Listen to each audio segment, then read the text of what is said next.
All right, welcome to the podcast, Micah LaCerte. Micah is the co-founder of HitchFit with his wife, Diana, as well as a co-founder of SoulFit. HitchFit's a global online personal training brand and Kansas City-based gym that's helped clients in over 80 countries shed over 700,000 pounds. Wow.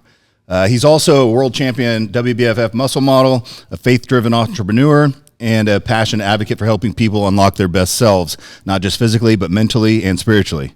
On top of that, Micah and his wife, Diana, have built HitchFit into a brand rooted in service, giving back through charitable work and sponsoring a school for children in Haiti for over a decade. This conversation is going to be more about just reps and macros. It's about transformation at every level. Michael, welcome to the podcast. Man, I'm so excited to be here. Blessed to be here. Thank you. Yeah, right on, man. I've been excited for it. You just got a workout in. You're focused. You're ready to roll. Ready to roll, man. Endorphins high, focused. Cool, man. Let's jump into it. There's a lot of stuff to get into. I definitely want to get into some of the business, but your faith-based business. But take us back to how it all started, especially with your fitness journey. Yeah, so it goes back pretty far. I grew up really skinny. I was that ectomorph kid that was an athlete, but just couldn't put a pound on to save my life. So when I got to college is really when I found fitness. And at 18, it was pretty much about like, I want to look like the guys on covers of magazines. I want to get more ladies. You know, you're an 18-year-old kid. But what was deeper that was going on at the time is I was really struggling with depression and anxiety from a childhood of a lot of trauma and a lot of pain. And so when I found the fitness and bodybuilding, it was like I initially wanted to build bigger muscles, but it was much deeper than that. It ended up coming down to like helping me suppress anxiety, depression, the things that I was struggling with internally that I also had struggle with talking to anyone about. Okay, I can relate. Yeah, I hear you. Nice, man. Okay, so your fitness journey, how did HitchFit come to life? Yeah, so in college, I really had just found a deep passion for working out. It was something that, I was feeling good and whatnot, but it really was kind of, I always say it saved my life at a time that was really dark. And so as I started finding this passion for fitness, I started helping my friends get in shape. I was working at the local GNC in college and I was just all in. And this is during the time of like EAS when it was like its peak with Bill Phillips and that crew.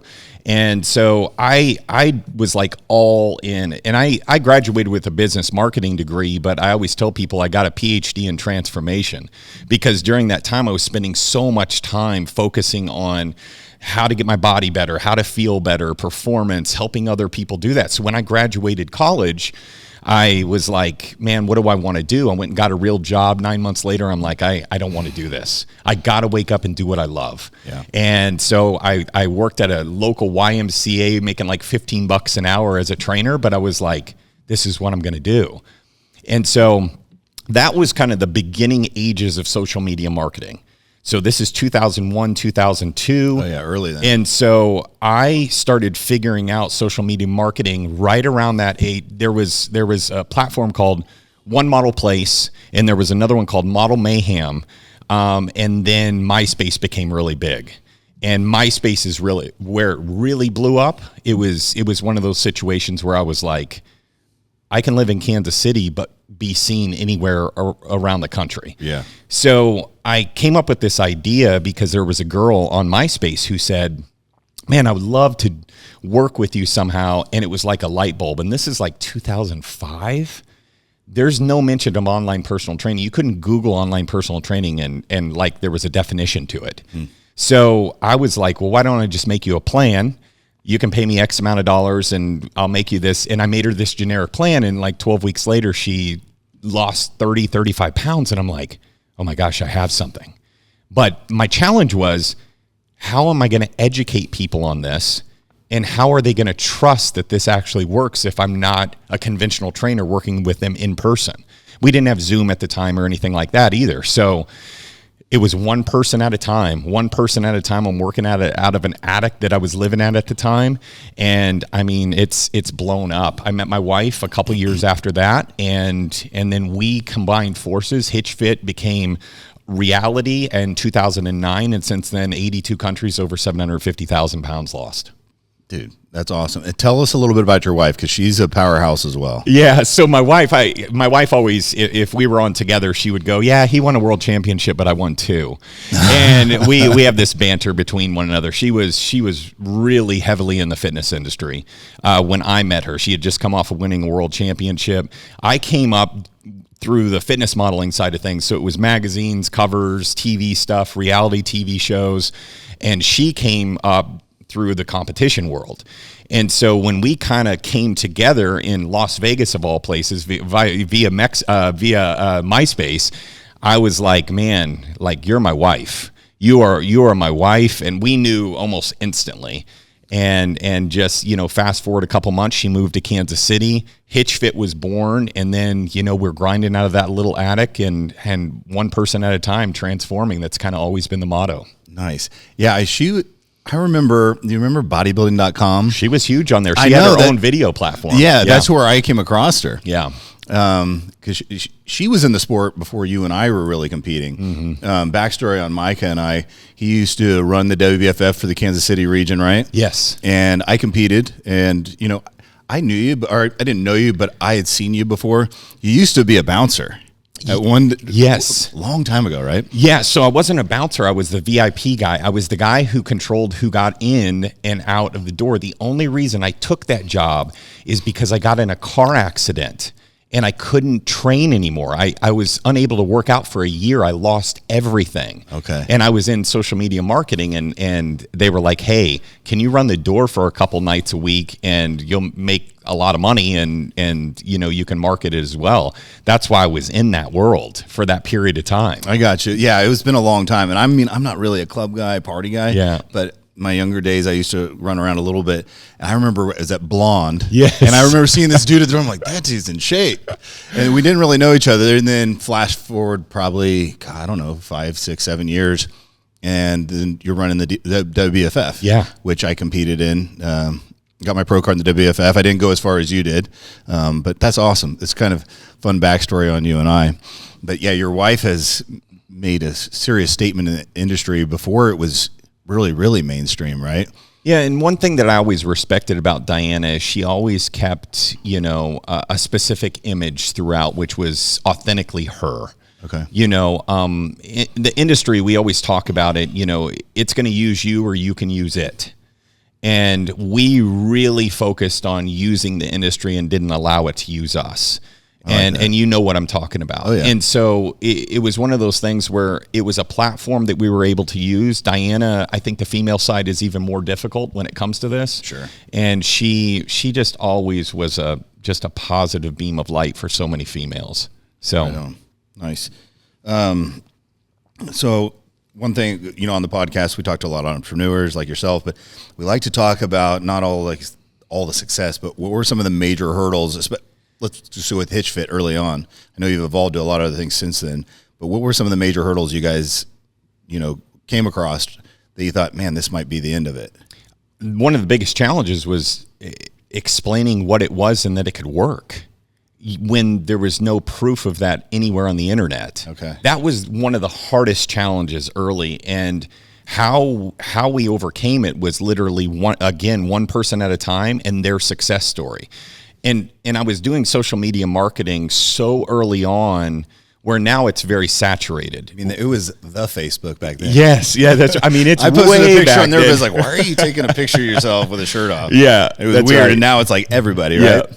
And you had Facebook, but MySpace was if you understood the algorithms of MySpace back in the day, you had what was called bulletins, which was essentially notes on Facebook early on. But if that person was on your friends list, and I had like almost 200,000 followers on or friends on MySpace, you had your little top 5 or top 8 friends. You could put music on there and whatnot. Yeah. But I had figured out a system to schedule posts.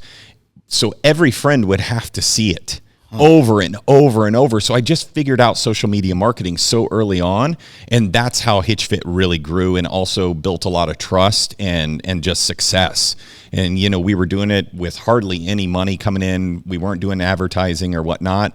And then we played off what we were doing in the industry, so magazine covers or fitness competitions or whatnot, to really build everything. Okay. Yeah, and we're going to talk a lot about Hitch Fit, but one thing that I'm super impressed by, and one thing that really made me want to get you on the podcast, was your faith. So your faith, and then you have Soul Fit, which is retreats, right? Yeah. When did you really lean into your faith? When did that become a driving force? And tell us a little bit about Soul Fit. So you have to go back to my really younger years. Again, my childhood was pretty difficult. The first 18 years of my life, we moved 30 times. It was my mom and I, a lot of instability, a lot of pain, divorces, alcoholism, drug use, suicide type stuff. It was dark for a child.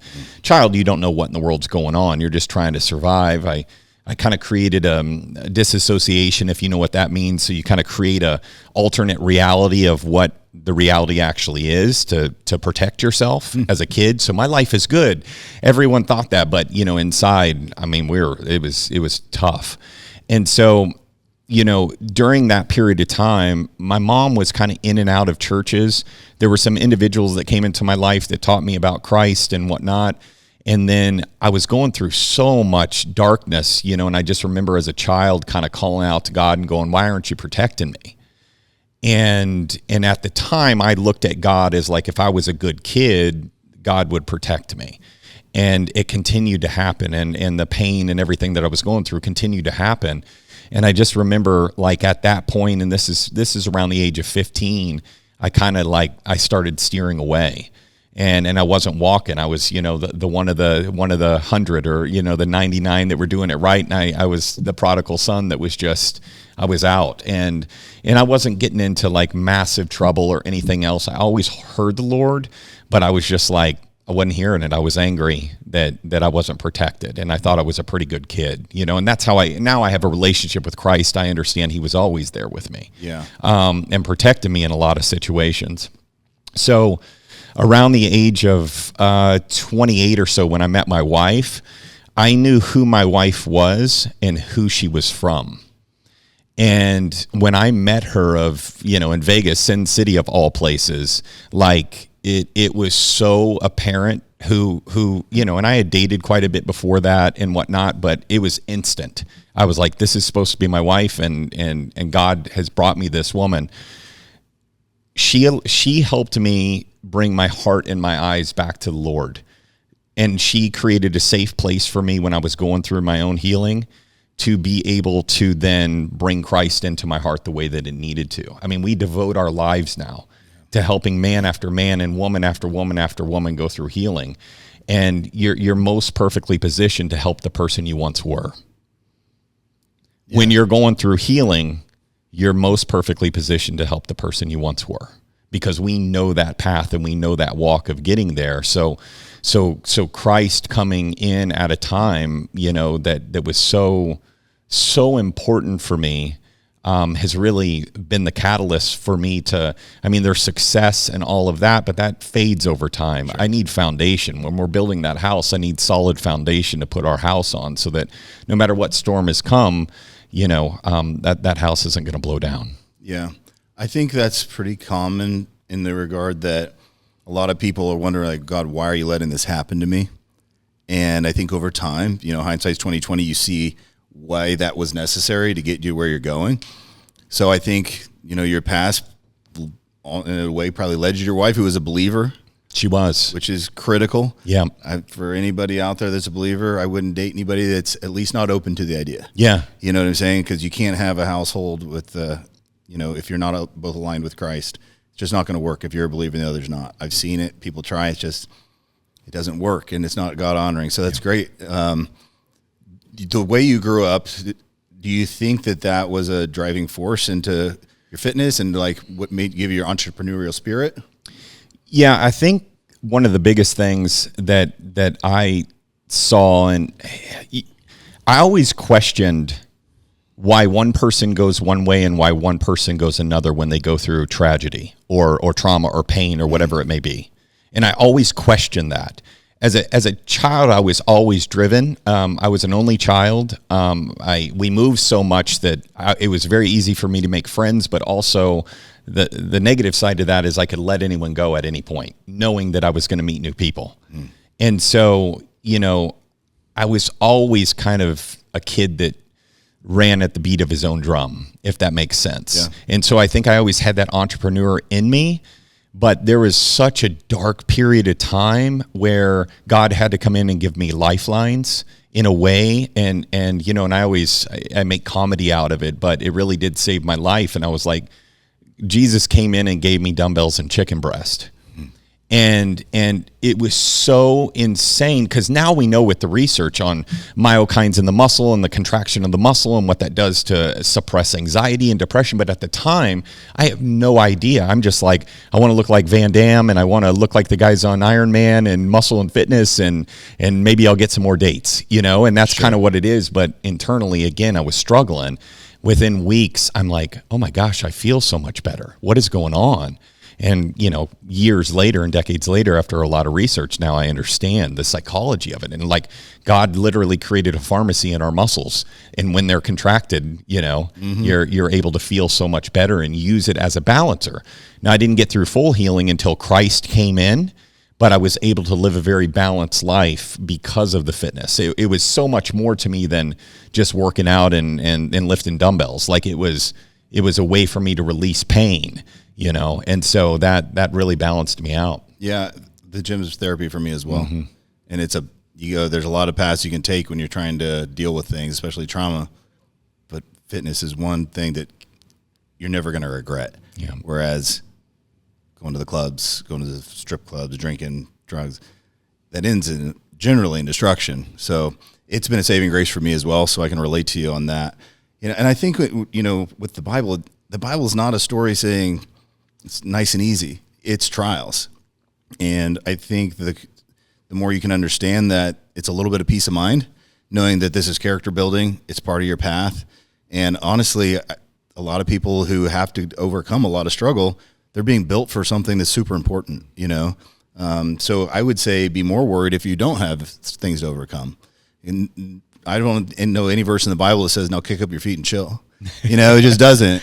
And that's just the way it is. But, it builds you, sets you up for your future self. Yeah. And I think the sooner people can take the initiative and lean into their faith and learn more, the more they're going to find that sense of security, that peace of mind, and develop into the person they're ultimately supposed to become.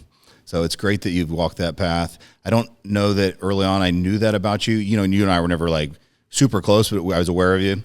So that's one thing I really want to let people know about you, is how faith driven you are, and how that's really your guiding light anymore. Yeah. So tell us a little bit of the Soul Fit retreat. Yeah. So 2 years ago, we started a retreat business called Soul Fit Retreats. A year before that, we actually had partnered with a really amazing couple out of Tampa, and he became a best friend almost instantly. Okay. And then in February of 23, he tragically passed away and died, like right before a retreat. And it was just crushing, dude.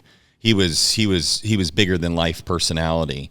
And my wife and I had to figure out, we weren't going to carry on that retreat business, but we knew we wanted to continue doing this. God had led us into this, and we were seeing. So at HitchFit, we've opened it up. It's a ministry in a way, and there's marketplace ministry happening at HitchFit. We get that one-on-one interaction, their private gym, so we can do all of that. But what SoulFit does is we bring people together, and we can go a lot deeper. And so, we do this thing at the retreat where we call it Voices in the Villa, and people share traumas, people share whatnot, and we hold it with them, and we go through this whole entire process of, it's faith and it's fitness and fun, but it's so healing, man. I mean, so many people struggle, especially men. We struggle with getting vulnerable. We struggle with sharing anything because in society it's weakness. Right. But I'm like, if you're a believer and you're a dude, you need to look at who we're following. And Christ was masculine. He was thrown over tables at times, and he was vulnerable, and he would weep, and he would speak with his men, and he was speaking to the Father and whatnot. So like he is a mixture of what is perfect. We can have muscles, we can be strong, but we're not meant to carry this garbage that's inside of us. We have to let this out. And so, but with a man, we also have to have safe places or safe people that we can talk to.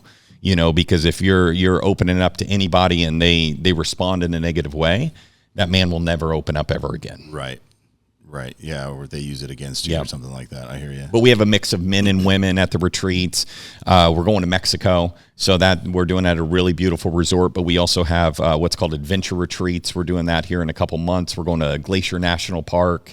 My wife is doing an all women's retreat that's going to be very faith based, and then we're going to do something else later in the year as well. So it's a mixture of people coming together from all over the country and really lifting one another up in a beautiful environment, and we step into healing, to whether that be from a transformational standpoint with health, finances, relationships. We've seen marriages come back together. We've seen people who were close to suicide that ended up giving their life to Christ. Like, it's been a beautiful thing. Nice. My gyms, we've kind of paired our faith with the fitness as well, like yourself. I think it's an awesome segue into, some people it's real easy to come into a gym, but they're not quite ready to step into a church, right? Yeah. So it's a safe place with the people they know, they're familiar with, they respect, and they can ask those questions when they're ready. Yeah. Right. So I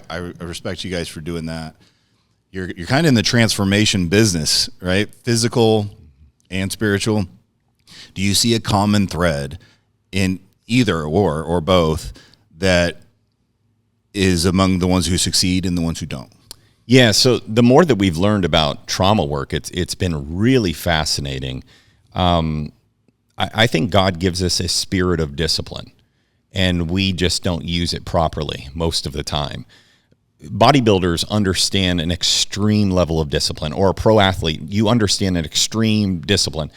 Athletes, or top-level athletes, like a bodybuilder, for instance, you're looking at everything you're eating. Like, your entire day is so based off of discipline. Mm-hmm. And then imagine then carrying that over to your faith walk. The parallels of the similarities between faith and fitness are so connected. Sure. And I always, men that are open to that and that are believers, I'll tell you, when you're running both together, like, you are in top gear.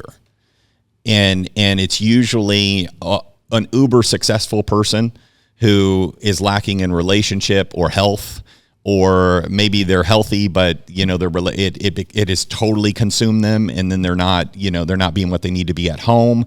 And go back to the trauma work, what we know now is, unresolved, unhealed trauma. It comes out, it manifests in some sort of way. We see it in a lot of super successful entrepreneurs.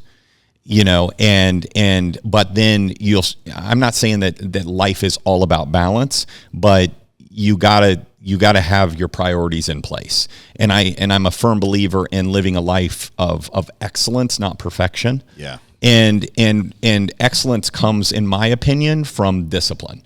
And it comes from showing up even if you don't feel like doing it, because it's a priority in your life. And so if I'm going to be the best version of myself for my people, for my wife, being covering for her and my family, if I'm going to be, a leader for my friends, for my businesses, for whatever it is that we're doing, then I got to walk the walk with every decision I make too. And that comes down to wisdom and then discernment. The decision I'm making now, how does that affect my future? Yeah. Yeah. So, I agree. Discipline's kind of the common thread. Either you lean into it or you don't. And I think that's going to make you succeed either way. Yeah.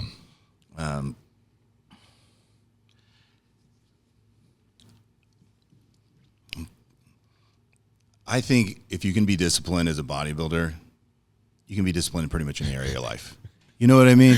It's one of the hardest things. Some of the greatest guys, the best guys to work with, like, I know that you're able to do this. It's not like you have to qualify necessarily, but if you're able to follow a plan, and stay disciplined and avoid the negative side of life, you can apply that to so many different things: faith, business, the gym, all that stuff. So I think that that's kind of the differentiating factors: who's able to lean into their discipline and who just isn't. Yeah. And that's putting down the cookies. That's getting into the word, making it a priority. I, like a lot of people, go to church on Sundays, but that's one day a week. So I like to do, we have Bibles and barbells at the gym. Yep. And so, well, that's every Thursday. So I think you can't just take it in a single dose once a week and think that that's going to get the job done. It's great, but you have to actually practice. You have to have action with what you're reading and apply it to your life. Yeah. And I think being able to have access to that in fitness, and then your retreats, I think it's great. I think it opens up more options for people. It's not as cut and dry as you just go to church and, you do your thing, you try and live a godly life. That's great. But it's interesting to see the retreats that you do, and you go to some pretty exotic places, right? Yeah. Tell me, I know you said Mexico and Glacier National Park. Or yeah. We'll go to. We went to Zion National Park, and so adventure retreats. We're usually hiking, and we're whitewater rafting, and we're zip lining, and we're doing stuff with a lot of thrill and a lot of fear. Like this next one we're doing in Glacier, it's called Wild at Heart. Okay. And so we're, I don't know if you've ever seen the movie The River Wild with Kevin Bacon. So we're going down that river together. We're gonna do mountain coasters and whatnot. But what we end up doing, so much of it is like what we do with Voices in the Villa. We do with something called Moments in the Mountains. So we're going to go on a really epic hike, one of the most beautiful hikes in all of America on this trip, and we'll get to the end of it, and it looks like CGI background. I mean, it's it looks a lot like the Canadian Rockies if you've been up there with Banff and the Glacier Lakes and beautiful backdrop. But we'll get there, and then we'll open people up, and it's just a powerful thing. You see God, you see nature, you see such beauty, and it allows them to release from the habits and the cycle and the box and the bubble that they're in back home. Mm-hmm. And what we're trying to do is get them into a space where they can step forward into a new habits and a new schedule and a new understanding and a new community too, because a lot of people don't have that. So but we're looking at places like Costa Rica, Mexico, Iceland. One day we want to do Iceland because we've done all of Iceland and it's epic. And so, those are in the works. It just, with retreat business, you're sometimes 6 months out in building something for the future. So we're just, we'll start working on 26 here pretty soon, but 25 is laid out. Nice. What kind of, how big are the groups that go? Usually 25 to 50. Is usually what it is. And we've really gotten to a point where the 25 range is almost perfect for what we do because it's so intimate and everyone is so close where you're not having anyone that feels like they're not a part of it. And so we'll bring mentors. Marcus Collius, that owned Magnum for quite a long. He's one of our close friends. He was a mentor, him and his brother. We usually bring one or two mentors, and then there's a guy named Dan Gallick that used to shoot all the fitness stuff back in the day for a lot of the magazines, and he's one of our dear friends. He does all our videography, all our photos and whatnot, and so you capture all the moments too. And it's really important for these people to be able to play back and be able to see that and go, if they've fallen off the wagon for a little while, to go, okay, I need to get back on again, so. Nice. And we talked about this a little bit earlier, and I know it's a little premature and maybe you don't want to talk too much about it, but you and Diana are producing a book, correct? Yes. Yeah. What can you tell me about it? So everything we've talked about, Hitch Fit and Soul Fit, was absolutely super easy comparative to what we're about to talk to now. Okay. And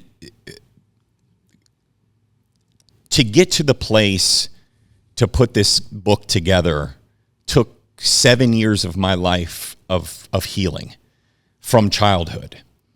I gotten to a place of what we call pain tolerance. I was able to function, but I wasn't truly healed enough where I could help that person I once was fully. And so 8 years ago now, I was at a Carrie Job concert. Believers will know who that is. The song Forever came on. I start just bawling, Matt. I'm like, what in the world is going on? If you have one of those moments where the Holy Spirit hits you and you're like, what is going on? And it was so vivid, dude. And I'm like, and I had two visions. The first was to go see our children in Haiti, which we ended up doing. What a blessing that was. The second one, I was on stage sharing my story, and I was like, no, Lord, I don't want to do that. There was too much shame. There was too much pain. There was I don't want to do that. And the Lord is like, I've taken you this far. I need you to do this. What you're stepping into is much bigger than anything you've done in the past, anything. any bigger than any world championship, all the hitch fit, all of it. What's next is bigger. And so I took 7 years, man, of every little piece to go through the healing process of everything to get to a point where now when I even talk about this story, it's almost like I'm talking about someone else. That's when I knew I was truly healed. And I can talk to any man, any woman about it in depth when we can release that story, because I'll release it fully when the book comes out. But we're stepping into what's called the Breaker Mission. And the entire goal is to really, the big goal is to really change the entire stigma, especially with men, around vulnerability and shame and not being able to, and vulnerability and whatnot, to a place of like true healing. And I think there's a space there where we don't have that voice that has a masculine tone strong enough that men will follow, in a way where I know, because I've done this multiple times now, of getting on stages and sharing enough where men will stand.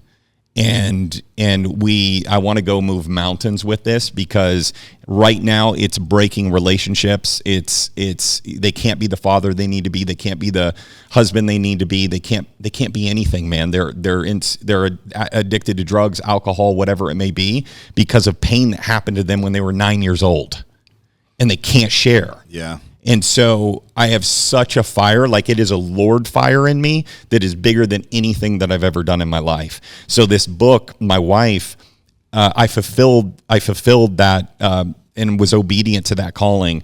Last January, I stepped on stage. We put a conference together in Tampa, Florida, called the Lean In Level Up Conference. And I shared for the first time. And I'll just tell you, the entire audience just came up and they laid hands on me. The entire audience. I have this picture that I've never. No, there's another one that's bigger than that. Oh wow! And it's the entire audience lay hand, and I'm just like releasing it, man. And this is a very difficult process to go through, but once it's through, you feel the other side of freedom. Like, I carried 200 pounds up a mountain for decades. And now being able to feel so free to the point where I want to go help every man that I get the opportunity to help. Yeah. And that gives me a lot of fuel, man. And I think that's obviously something that human beings in general have to deal with, but men especially. It's not something that's commonplace. You don't talk about it, right? And I think there's a lot of guys that to the outside world appear successful. They wealthy, successful business, but a lot of times you see these guys that are uber successful, or what appear to be, but spiritually they're broken and physically they're broken. Yeah. These guys that just completely discard their health to climb the ladder or to build these companies. And it's just like, well, you spent the first 40 years of your life building all this wealth, and now you're going to spend the last 40 spending all that wealth to try and get back your health. Yeah. So it's cool that you've aligned the two, for sure. But I think the best thing about it is bringing guys to the table to start to deal with some of this stuff. Yeah, because all of us have it to a degree. Some just carry more than others, yep. And some people deal with it on their own, but some just aren't going to. And it manifests over time. I've seen it in my relationships. Traumas, especially serious trauma, it's not going anywhere. No, and it's how long can you suppress it? It's only a matter of time. Yeah, and it can ruin everything. It really can, and it's not addressed. Most of the time it does. I believe in my heart, just with all the research we've done, it's one of devil's biggest grips on men. Like, shame itself is one of the biggest. Like, to share anything that's related to shame for a man, they would rather jump off of a bridge than share that. It's that serious. And so I'm like, what is it going to take? Well, what I know about men is if one man opens up, another man will open up. And if you've been in those private groups, you've seen it. I've seen it before, sometimes in larger, but usually it's more intimate groups. And so the way that we're kind of building this will be kind of more intimate. We may step on large stages and speak, but the ultimate goal is essentially, I'd love to build discipleship program through what we're doing with the Breaker as well, to build essentially like forges for men all across the country where they can come together. through text, through an app, through in person, whatever that may be, so they can open up and be able to share that in a safe place. Because it's going to take one person at a time, and we know everybody's journey is a little bit different to healing, depending on the layers that they went through. But what we do know is one of the first steps is being able to actually share it and get that out of you, And so we're going to work on that. The other real, because I went through this, and it's kind of rare that I was able to get back the way that I was, is church hurt people. That's something that happened within a church, and then they lost their faith, or they went away from a relationship with God and Christ, and really trying to target and focus on those men and women as well, and them understanding that wasn't Christ that was doing that, Right. Like man falls short, Sure, and man is still in sin, 100%. And I tell people a lot that don't confuse faith and religion, because they're different. It's 100% different. Religion can technically be weaponized. It can be used for an agenda. And I think that's where we've seen some of these people get hurt in the church, is that they're, whatever denomination it is, they're using it as a tool to take people down their route, which isn't necessarily God's route.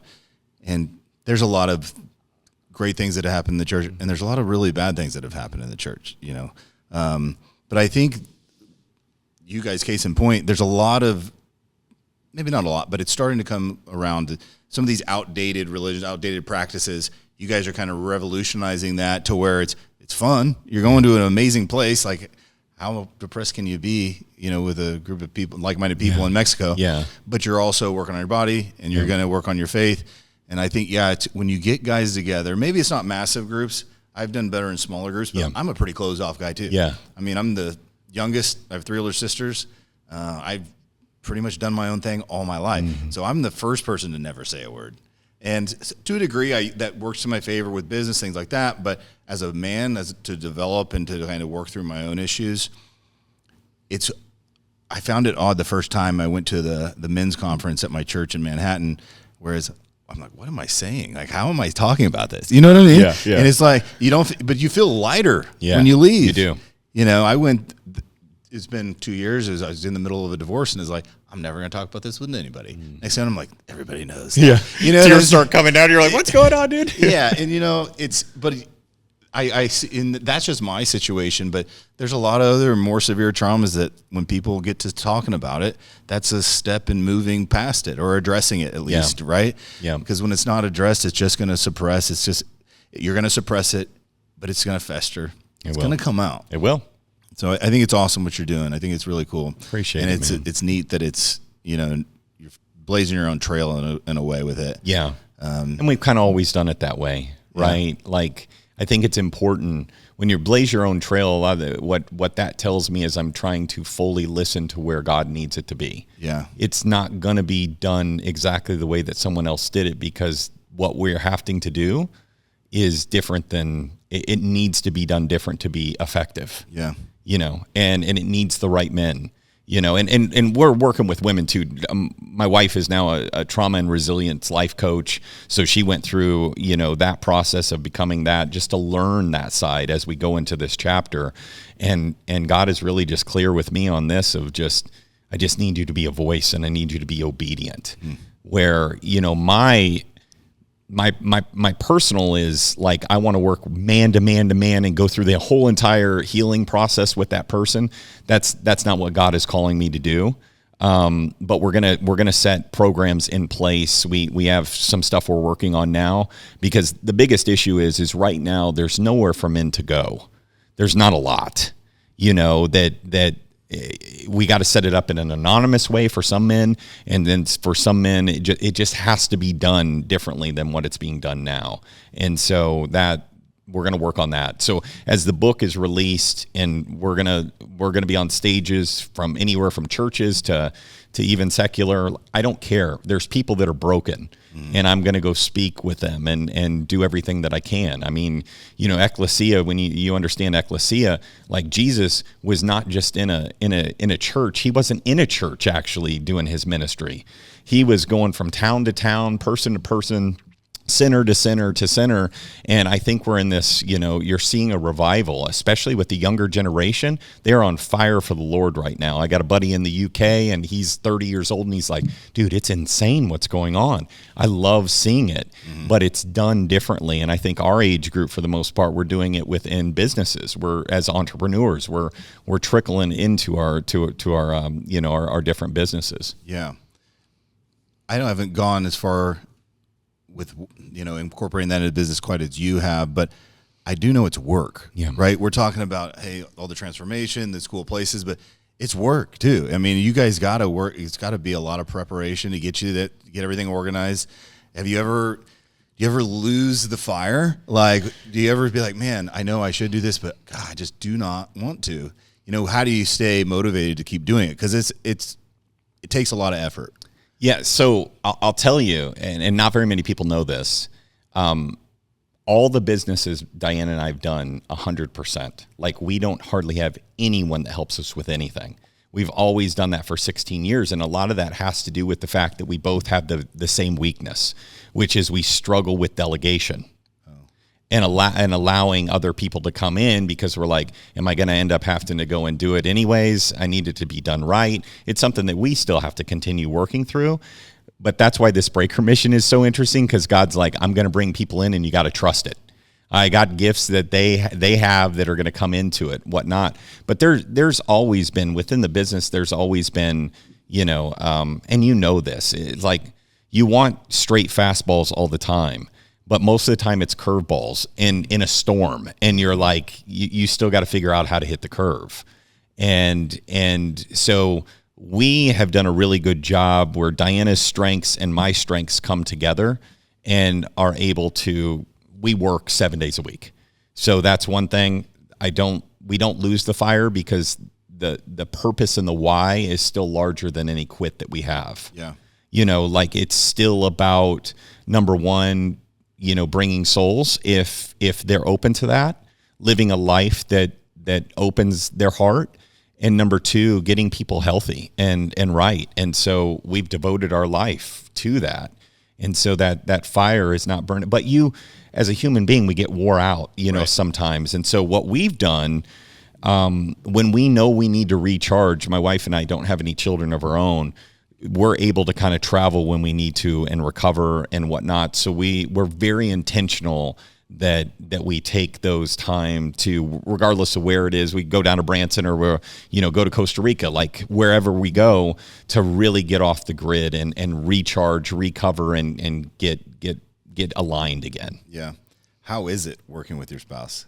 I mean, Diane and I, if you know the Love Languages book, we're both time people. And so my wife and I, we show love through time. I always tell her, though, I probably need more affirmation than she does, as I just, she's like, oh, you get it on Facebook and everywhere else. I'm like, I only want it from you, dude. I don't need it from Facebook. But we figured out what our skills are and our gifts within the businesses. And we just know we're going to get those things done. She works at the same level as I do, and we get stuff done. We sit down, we brainstorm. For marriage in general, there's businesses, which is another layer, because you have to separate business and romance and love. But we're very intentional in making that time, whether it be on a nice day, making sure we go for a walk, and couples out there that are believers, you need to be praying with one another every single day. Yeah. It is a covering for your relationship. And then, we both have separate times where we do devotional times. I wake up really early, 3 to 4 a.m. every day. And she wakes up a little bit later than that, but that's the first thing we do before I touch a phone or anything. I get into my devotionals, my prayer, and it's that schedule and that structure that we're in, that discipline that we were talking about before. And regardless of where we're in the world, we do the exact same thing over and over and over again. So it's really important, whether it be the marriage, relationship, the businesses, that you find a schedule, a routine. And when you guys differ and when you guys get in disagreements, one thing that we were intentional about is we're not going to go to bed angry at one another. So we got to handle this right now and just deal with it. and figure it out, get on the same page. And I'm really quick to get through things. Diana takes a little bit longer, so I kind of do the forceful hug and I love you. You'll be fine. We'll be good. And that's kind of how we navigate things. And we've done that, pretty much since the very beginning. Communication is gigantic. Yeah. Communication probably in general for any business partner, whether it's your spouse or not. Yeah. Right. But I think I've seen a lot. I think like sometimes it's an absolute home run for couples and something like there's not a chance. You know what I mean? Yeah. You're either one or the other. Right. So yeah, that's cool. You give me a little bit of like a breakdown of your day. Cause you talking about you wake up, you do this before you end the day. What are some staples in your day? Yeah. Obviously fitness, obviously your faith. How did that work out? So, and you'll know this when it comes to the rhythm of the body. I go to bed around the same time every day, usually about 8 to 8:45, somewhere in there. I train so hard during the day and kind of use every ounce that I have that by the time I hit the bed, I literally go to bed in like 30 seconds. And I am out. Yes, that you can but I built a schedule to be able to do it, and I can do it anywhere. We'll be at the gym, and like the music is bumping and Sandstorm is on, and I'm out. God, I wish I could do like that. I can do it. I've it took a lot of getting in prayer and stuff too, of going, Lord, like, because my mind, I struggled with anxiety for so many years there, and I really dove into how to suppress that and how to really work through that. And the opposite of anxiety is peace. I had to get my mind to a place of peace and understanding that going, the people who think what if, and then the people who think even if, right? Oh, well, what if this happens and whatnot? And that's the person that can't sleep. And then I'm going, even if it happens, dude, we'll be fine. Mm-hmm. And I literally I've really shifted my mind to be able to do it that way. And so, catastrophic stuff when our partner died, and really, that's a different ball game. Yeah. But, so I go to bed around 8 to 8:45 every single night, even on vacation. Unless the retreats, we stay up a little bit later. My body naturally wakes up between 3 and 4 a.m. I never set an alarm. Wow. Ever. And I wake up, I get right into praying. I get into, devotional of some sort and some Bible reading. And then I do fasted cardio every single day, usually 45 minutes to an hour on usually a Peloton or a bike. And I do that for a number of different reasons, but one of the big reasons is I'm trying to get my mind and all the endorphins going, because that's when I do a majority of my content. So I'm still creating content for all of our pages. So I'm building content, and I'm literally like, Lord, what do you want me to talk about today? And so that's when I do a majority of my content builds, and I schedule stuff out. I do all of that still. I still touch all of that. We don't have anyone that does that. So we have 17 pages that I do almost every single day. Yes. And Diana does her own pages, but yeah, I mean, it's every day. So my mind is just firing. And then if I'm in town, I still work at the gym. We own a gym too. Right. And I'm there about 4 hours a day or something, Monday through Thursday. I'm not working in the gyms much anymore. Just some close friends and people that I'm real close with still. And then we get into the stuff. We usually either pray in the morning before I leave together, or sometime in the early afternoon, we get that done. And then, all your meals, I still eat like a bodybuilder. I still do that lifestyle as well. I usually train with weights a little bit later in the day, after a few meals. And then we're diving into meetings, Zooms, content creation, whatnot. That's kind of what we're doing at home. We're always building and evolving. So it's constant. It never turns off, to a point where, a lot of our family is like, dude, this is insane. But we don't know any different. And it's like how we operate and how we fuel, and then we recharge, and then we do it again over and over and over. Yeah, I feel the same way about if I'm not making progress on something, that's when I get down. Yeah. That's when I don't feel like motivated or happy, or that's when I'm ultimately, I guess, depressed. So, and generally it's a good thing, right? But you also need to be able to sit with yourself and be okay. Like, hey, it's okay to take a break. Yeah. Because sometimes you can get so rolling that you feel guilty when it's downtime. Yep. It's like, no, I'm not going to watch whatever. I need to go do that. I need to go work on this. That's right. There's still hours in the day I can make it beneficial in one way, shape, or form. But so I think generally it's a good thing. I think, however, you got to find a little bit of balance so you don't burn out. Yeah. You know, I try and travel every 3 months. Yeah, you're doing a good job with that too. Burnout. Yeah. You know, doesn't always go according to plan because I am very good at overloading myself. Yeah. You always get it done, but yeah, I can relate to you there. I want to talk to you about, and this can be maybe both. Maybe, is there a client, like a physical transformation, and another person you're mentoring, like through SoulFit or the Breakers, that is like a really memorable transformation that you know, and of course we want to respect their privacy. Yeah. But give us maybe a physical transformation and then like a spiritual transformation. Oh, love it. I both guys are at the top of my head right now. And both are fine with me talking about them because they've been all over the internet with the story. One of them, a guy named Rob, this was quite a few years ago now. This was 6-7 years ago. He came into my office when I was still training. I was at the downtown location at that point. And he was 264 pounds, 5'11", 60-inch stomach, really high body fat. He was essentially, and I told him this, I said, you're the fat, funny guy that's going to be dead in 2 or 3 years. And it like shook him because he knew me as like this guy with positive and optimistic and like goes and helps people transform their life. What he didn't know is I knew that a month before him coming and seeing me, he was in Mexico and almost died of an obesity-related issue. And I knew no one in his life was actually being truthful to him. And he was killing himself. His wife didn't sign up for this, which I told him.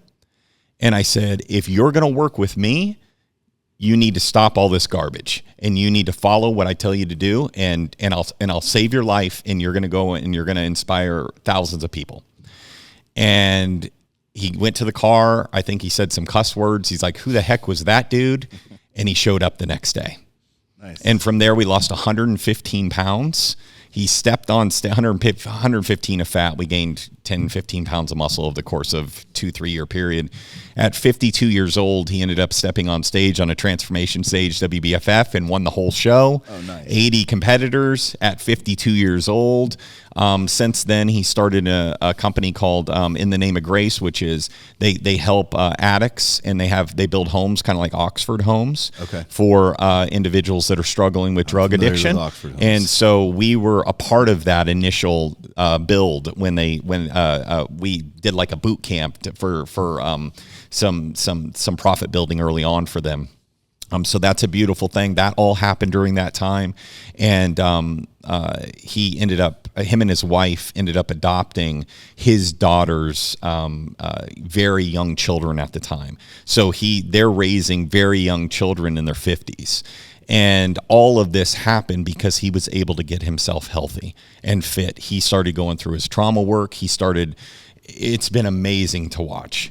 And we're dear friends. I still talk to him every single week. And those relationships don't end.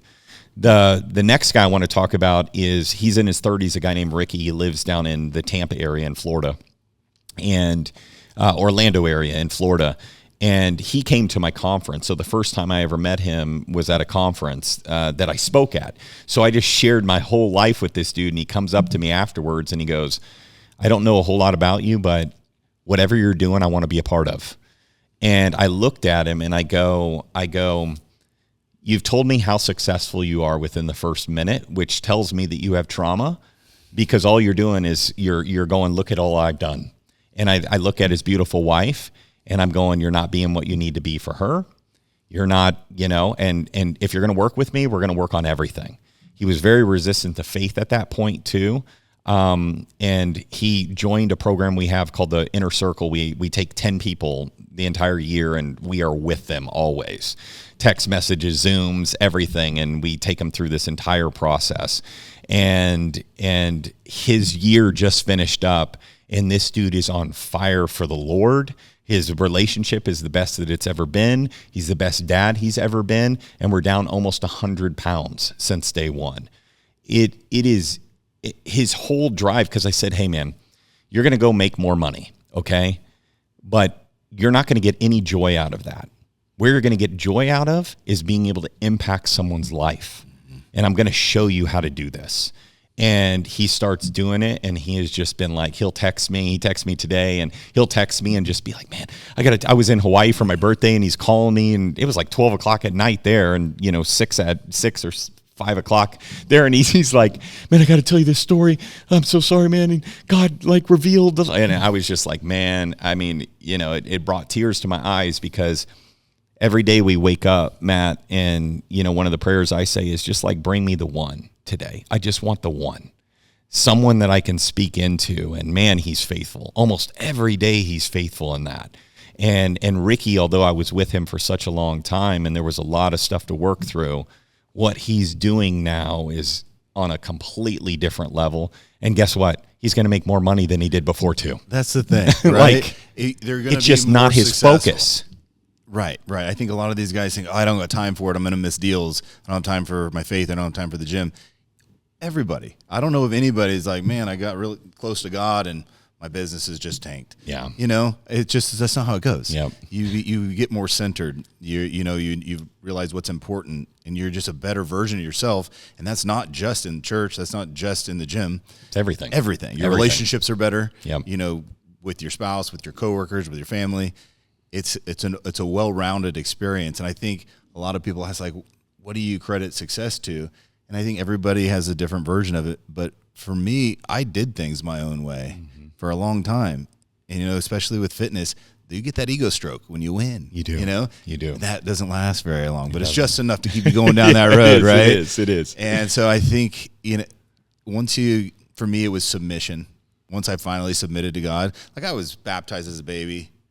And we don't make a choice as a baby. Yeah, though. I mean, and I followed, I went to church occasionally, but it was like, why is the St. Louis Cardinals at that time was my favorite baseball team? Because that's what my dad's favorite team. Mm-hmm. So growing up, when I was especially in college and even shortly after college, I was like, yeah, I'm a believer, but let me handle this part of my life, right? And for me, it was very empty. And I would get just enough ego stroke, like, hey, we want you to do this shoot. We're going to fly you out to do this. Hey, you just won that. Man, you're kind of up and coming. You're the next thing, right? And, oh, man, but it's so fleeting. Yeah. And, because I am a control guy. I like to have things, make sure it's going to go Most correctly. Entrepreneurs are. Yeah, I mean, and so for me, it was just fully submitting. Yeah. And when I did, everything got better. It legitimately got better. Not saying I haven't had a lot of trials even since, because that's not how it works, right? Once I fully committed, though, it was like my life had a lot more purpose. I had peace of mind when things were going bad, because I think about people who don't have their faith. When they hit rock bottom, how desperate can that's got to be terrible. But even non-believers, when they're in their darkest moments, what are they doing? They're reaching out to God. Yeah. So it's true. It's true. So I think it's an investment in yourself. It's what we're supposed to be doing. We're supposed to be servants, supposed to be disciples, but it's going to reap fruits all across the board. And I think the sooner people understand that being a believer doesn't mean here's your list of rules, don't break them. Yeah. It's not to make your life less. It's not to make it more complicated or less exciting. It's to protect you and make sure you're going the path that God wants you to. And generally that's servitude. Yeah. It's not self-serving all the time. And I think, we talked about the fitness industry a little bit earlier. It can be very self-serving. And that's a very empty way to live your life.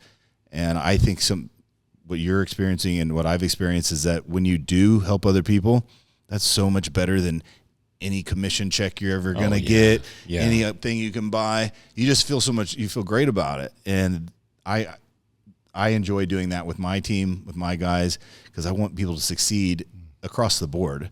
And it's just that for me is a staple of what is success. If you don't have that in your foundation, ultimately you're lacking. Success is not, it's a three-legged stool in my opinion. Without one of the legs, it's not true. It's going to fall. Yeah. That's not, finances are great and you need them, but they can't be your God. Yeah. Great body, health is amazing, but you can't worship it. No. You can't take that false idol. You got to keep your eye on Christ. And I would say a lot of the people that look to others and idolize them, well, look at who they follow. It's true. And it's generally Christ. Yeah. There's not a lot of atheists out there that are just changing the world. Yeah. Not that I know of. Yeah. Maybe I have a narrow scope on the people I follow and I deem successful, but it's an important element, and you'll never regret doing it, and it's only going to make you better across the board. It does take discipline. Yeah. But what good is ever accomplished in life without it? Nothing's ever handed to you is really that great. Yeah. I mean, so that's really why I wanted you on here, because we're like-minded guys, but it's really important that people see successful men, physically fit men, masculine men that are followers. Yeah. It's okay to be a follower. You can still be a rough and tough guy. It's important too, Matt, to show, like, dude, there were periods of time where I was off trail. I was the sheep that was over there making decisions that were boneheaded decisions, going against what Christ needed me to do. Mm-hmm. But and angry and everything else, and living of this world, and guess what? Like, we still fall short, man. There's no man that is without sin except for Christ. Right.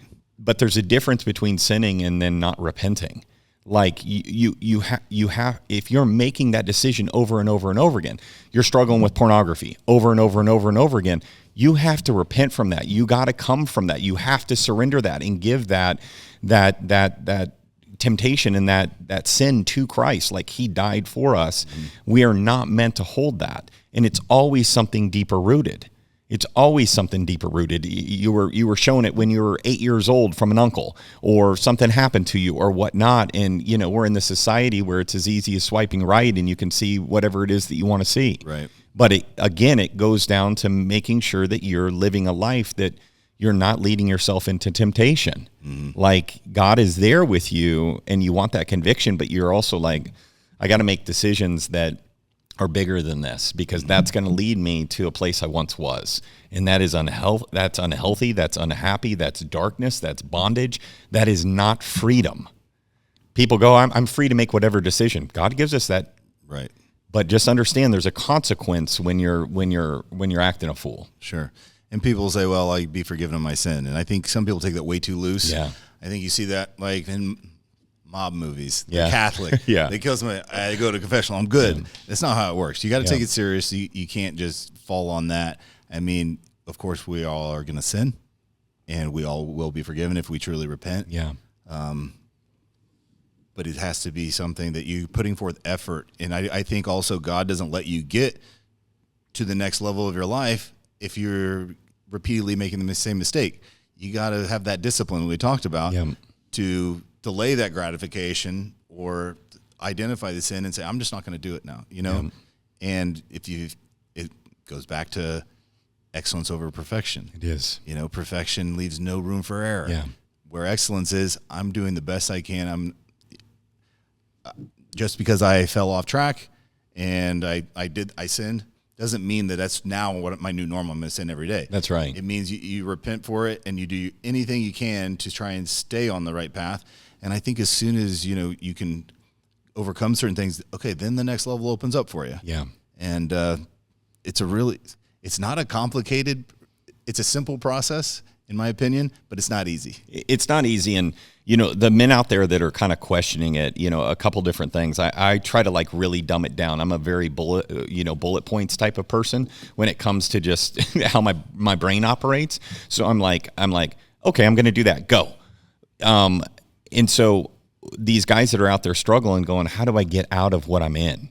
I would first seek Christ.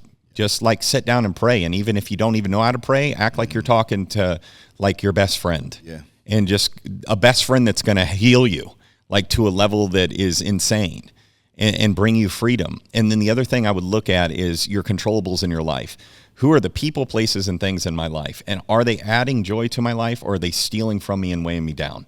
You have to dumb it down that much where you can sit down and either on your phone or a piece of paper and go yes or no, and really start pulling people out. It doesn't mean that if that person is no longer in your life, you don't love them. We're taught to love everyone, but that if they're close and they're leeching or they're pulling you down in a way that's negative, that you're led into temptation or whatever that negativity is, they can't be in your life. Right.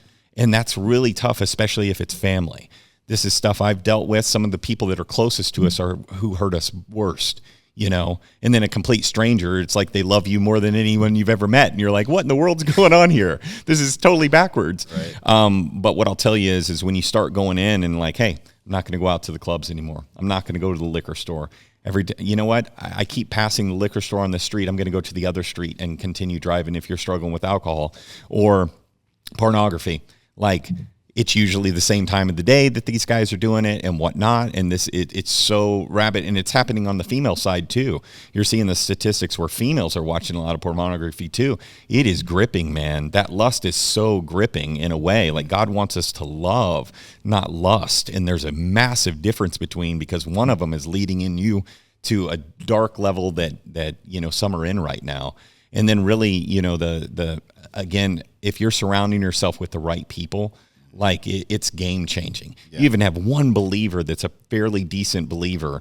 And I always separate too the difference between a believer. We talked about believing, but there's a difference between believing and following. Yeah, 100%. Like, following is, I'm going to try to replicate the way that Jesus lived. Yes. And that takes more discipline. That takes more accountability. There's a lot in place. I need intercessors. I need a group of dudes that are going to keep me accountable. Yeah. And people will go, you know, you're not supposed to judge anyone and whatnot. And I was like, if you're a believer, you better be judging. If you're acting a fool, I'm going to be like, Matt, dude, I love you, man. And you got to get it right, man. Yeah. You got to get it right, you know, because this is going to hurt you even worse and hurt the people around you, or vice versa, whoever your dude is, or your buddy that is proclaiming that he's a follower of Christ, you know. Like, that's where it kind of gets skewed a little bit. So yeah, your environment, the places you put yourself, the people you're surrounding yourself with, mission critical. That's just the way it is. You say, you have an addiction and I'm not going to do it anymore, but you go hang out at a trap house, what's going to happen, you know? So I get it. And different people have different vices, but you got to change your environment, period. Yeah. That's with anything. But all the things we've talked about, maybe this is a shared vision with you and Diana, but what's your dream? What's the dream here? I mean, probably the long goal, man. And I know this sounds kind of, you know, cliche and kind of, but as a believer, man, you want to get to the end of your life and God says you did well. Mm-hmm. You know, I mean, it really is trying to stay obedient to him and his calling. I'll tell you, you know, for someone who doesn't believe, that sounds very fairy tale-ish. To me, it's as real of anything. It is the air I breathe. It's and I see it every day, and I ask for it. I'm like, I want to see miracles. I want to see blessings every day and bring those people into my life, and seeing person after person after person. It's really staying obedient to his calling as we go into this next mission. I think it's the biggest mission that I'm supposed to be a part of, because it was the most painful thing that I had to go through, and I legitimately went through healing enough to be able to speak to any man or any woman about what's going on and how to get through healing. So I think, you know, today in this moment would to be fulfilled at a level that God needs me to do. Nice. And keep eating chicken and lift dumbbells. Yeah. Because muscles are cool too. Absolutely. Right on. All right. We'll get into some, like, you know, rapid fire questions here to close out. Sure. But, you know, whether it's entrepreneurship or faith, what is it? And this is a tough question sometimes when you're on the spot, but to give a piece of advice to somebody, what would be the one piece of advice you would give?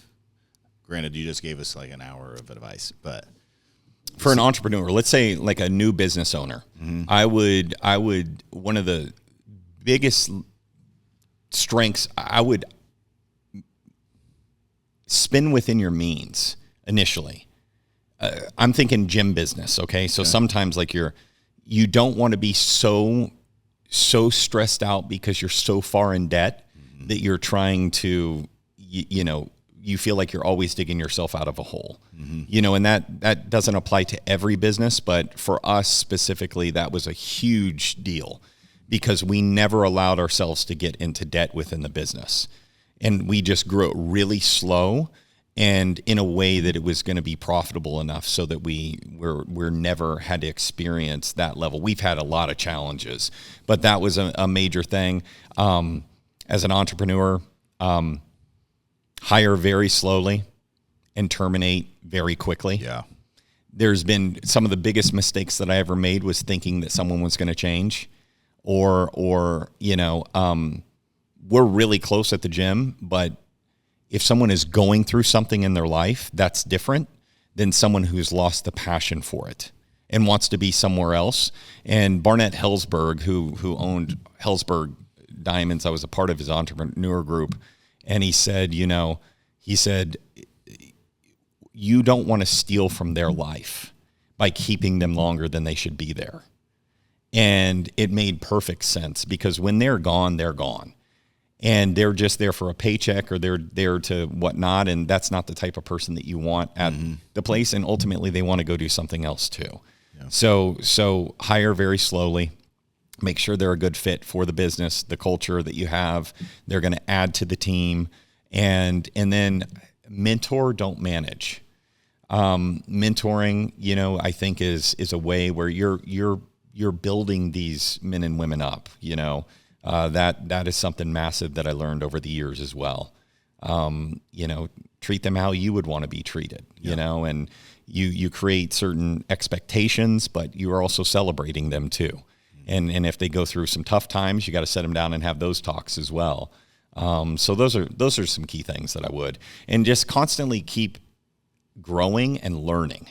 That's another thing, because you get successful sometimes and then you're like, oh, things are good. Right. I actually look forward to uncomfortable times now, because I know that's a time for growth. Yeah.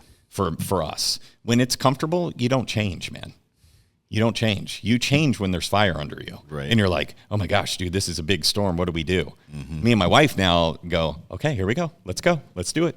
I like the term pressure is a privilege. And desperation can drive inspiration. Yeah. For sure. Now you don't want to be desperate, right, necessarily, but when you don't have any other option, you tend to get it figured out. Yeah. So I hear you.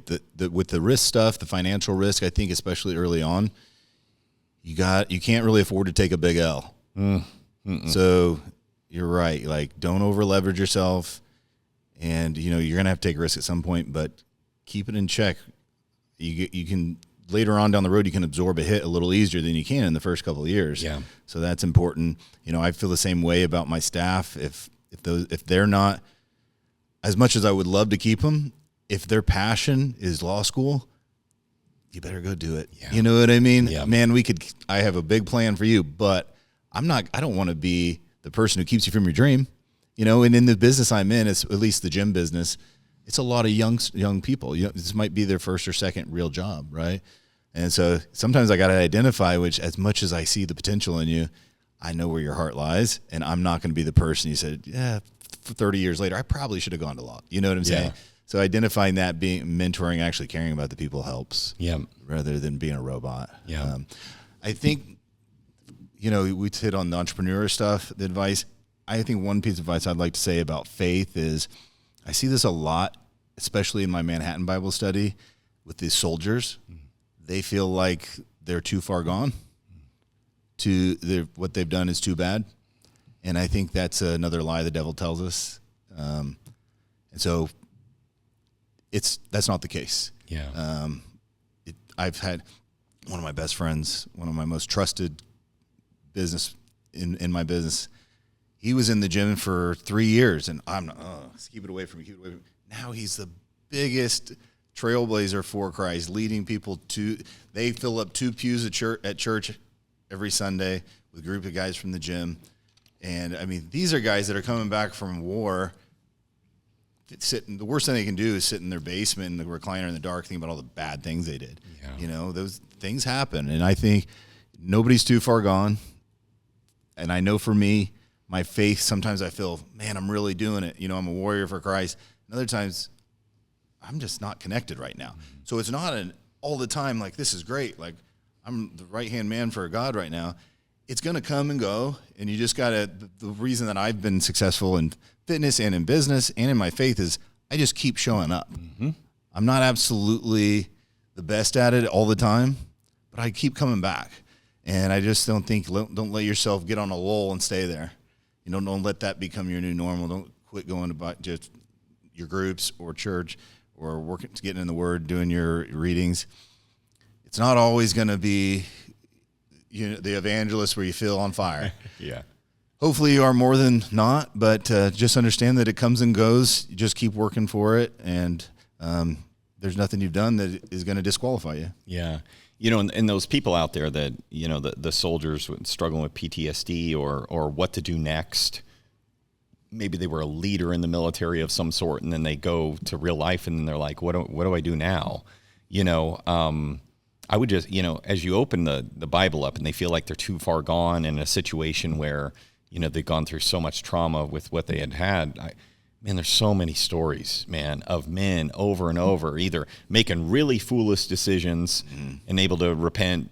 David, to other stories of Job staying faithful during boils and everything else that he went through. Right. I think as you read those stories, you can relate a lot and go, okay, like God got those dudes through that, and they fell really short in certain aspects, and maybe I can do this too, because as a man, we just need a glimmer of hope, dude. Right. We need a glimmer of light, and that can pick us up, and sometimes that's just an individual. That's Matt coming into his life and going, man, I believe in you, brother. Let's do this, and that gives him that spark of hope that, and as a believer, that becomes our superpower. We're going, hey, Lord, bring somebody to me today. I want to fill them up because I don't know what they're going through, but I know men don't talk. So if I can say something that alters this depression that they have and get them on a better path, then I will. Have you seen House of David on Netflix? Oh, yeah. We watched it all. Yeah. That's my favorite show. The only issue that I didn't like with House of David is David for sure did not get hit. Have you watched the whole thing yet? Mm-hmm. Dude, he didn't get hit, man. That dude was, if you read the Bible, man, he was ready because he took down lions and bears and everything else. Right. He didn't get scathed by Goliath. He went straight head first and took him out. He didn't get hit by the spear. I didn't think about that. Yeah. But I understand they got to kind of, build the story even more. A little more cinematic. Yeah, I get it. He just took him out. So good. It's good. I love it. Every Thursday, I'm like, let's go. Samuel and man, David is, but for someone who's a non-believer, you can take a lot of that stuff out. We're watching The Chosen too. We're getting through The Chosen, which is good too. And but again, they're moving stuff around to make it for TV or make it for movie, right? So you still got to get into the Word. But 100%. What it does is hey, go read Psalms, man. Mm-hmm. And David, he had his harp, and he had, where you're like, what in the world's up with all this? It gives you some where it becomes interesting. You're going, okay, I want to know more about this. This shepherd dude with a slingshot sling, and he takes out a giant, that's pretty awesome. That's pretty masculine, man, But then he plays the harp, and you're like, that's not super masculine, but man, so it's kind of cool how it all pieces together and how God uses sometimes even the most broken to change the world. Yeah. Yeah, I mean, definitely an unlikely hero in David, right? Yeah. Yeah, that's cool. Well, before we wrap up, let's do some rapid fire. Let's do it, man. Favorite cheat meal? Oh, man. So after every prep, I still prep all these years later. I love French fries, dude. Enormous amounts of French fries. So I usually get, and this isn't a huge cheat meal, but I'll get as big of a steak as I can, and as many French fries as I can consume would be probably what I would choose every time. I don't do a lot of sugar. It totally tears me up because I don't eat sugar very much. So probably a lot of French fries. Or if we're in Mexico, chips and guac would be delicious. Sure. Yeah. Okay. Most challenging workout you've ever done? Oh, man. Probably there was a guy in college named Jamie Burrow, and we were young. My roommate was the starting running back or one of the running backs at Pitt State.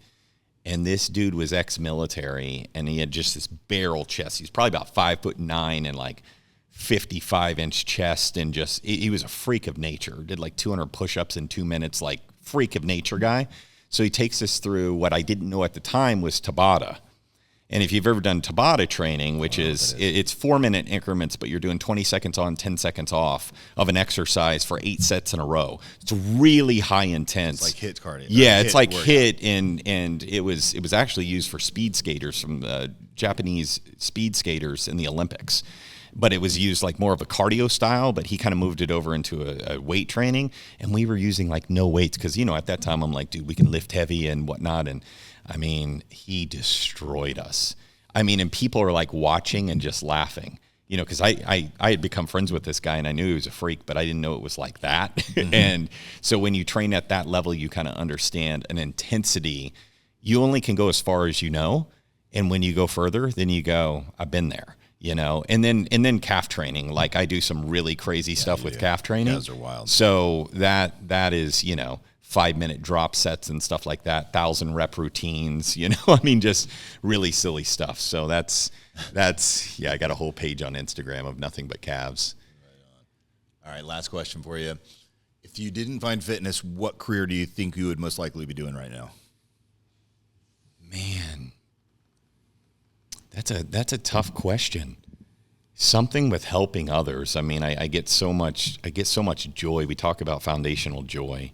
It's in giving back in some sort of way. I think if I could, I would love to just go help people that were less fortunate, that didn't have opportunity, and I hope to do that at some point where finances is just not a thing, and sure. All we do is go help people. You're on your way. Yeah, I mean, God willing, one way or another, we're going to get at least touches of that. So, but like a true profession, I think when I was growing up, I wanted to be, an athlete, of course, Michael Jordan and all of that. And then I didn't grow tall enough and couldn't jump as high as I wanted to. And then it kind of transitioned into, you go through the firefighter thing. You're like, I want to be a hero. Firefighters are heroes. Right. And then, and then you want to be a superhero. And I think as a man, that seems so childish, but I think as a grown man, you can still be a superhero to a lot of people if you live a life that is